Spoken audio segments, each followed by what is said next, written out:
Kaya, huwag maniwala sa sabi-sabi. I-check muna kung fact nga talaga.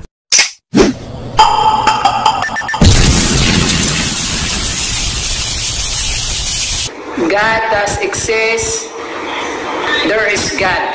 You know what? The Bible is a truth. The Bible, it is a scientific. No? That the biblical creation is supported the evidence. No? Nature, scream, intelligent design. There is universe. Genesis chapter 1 verse 1, God created heaven and earth. So, nauna yung heaven, din ang earth. Are to be exactly the same. The principle of science. Regarding sa science, the estimate of universe is 13.7 billion years old. Then, estimate of earth is 4.5 billion years old. Therefore, the same information, the Bible and the science, because the science is the part of the truth. Huh? So, yan po ay isang the biblical creation na supported po by the evidence and nature. The book of Psalm chapter 19 verse 1, the heavens declare the glory of God, and the firmament shew the handiwork. See? Na nakikita naman natin, may universe, may star, may sun, solar system, God that made everything and everything else, no? Including human being. God does exist. Alam ka ito na yan, John chapter 1 verse 1 to hanggang 4. Translation, He existed in the beginning with God. No? Nag-exist na po siya at siya sa pamagitan niya, sabi niya, God created everything through Him and nothing was created except through Him. Yung pong mention na through Him, sa pamagitan, ginawa ng Diyos ang lahat ng bagay sa pamagitan niya. Yun po ay yung anak po, yung Genesis chapter 1 verse 26. Let us make man. Ibig sabihin, likhain natin ang tao. Meron po siyang kausap na manlalalang din, no? Si Kristo po yun. Galing po sa kanyang sinapupunan at kanyang ipinanganak sa Espiritu. John chapter 1 verse 18. No?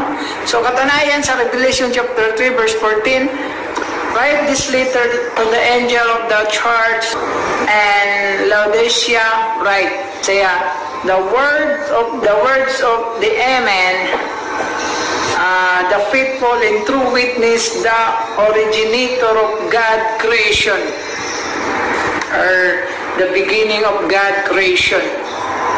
No? See?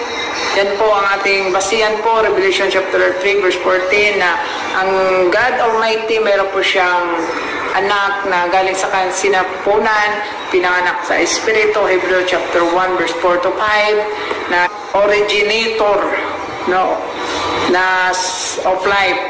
The book of Acts chapter 3 verse 15. No, si Kristo. At ang Diyos Ama, yung original talaga.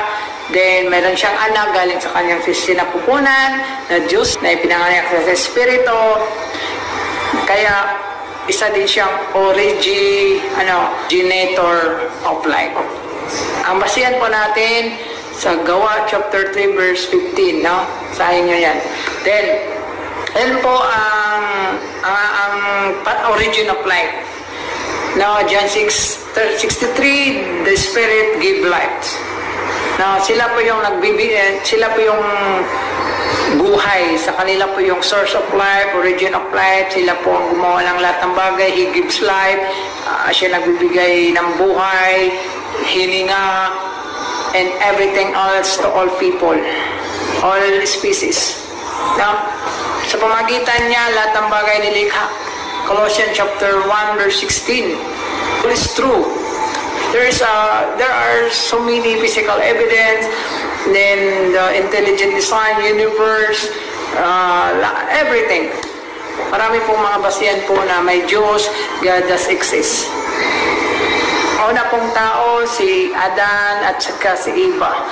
Genesis chapter 2 verse 7, ginawa ng Diyos ang tao, the dust of the ground, then nasumpungan po ang element at mineral po in our body na tinatawag at crust of the earth. No? Na exactly po what are the Bible state in the Bible, that we came from the dust of the ground. Then Genesis chapter 3 verse 20, ang si Eve po, the mother of all living.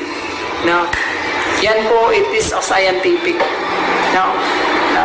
There is a scientific evidence na marami pong mga modern science technology. Tanggap po nila ang Biblia is a true. Ang hindi lang po naniniwala sa Biblia, yung mga taong hindi naniniwala sa Diyos. But there is God. God does exist. No?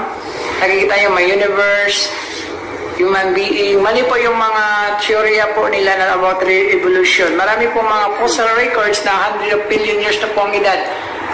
Cyanobacteria, 3.5 billion years old na po, hindi po siya nag-exist. Ay, hindi po siya nag-evolve. No, mga species hindi po develop into one another. No? So, the theory and the Big Bang theory is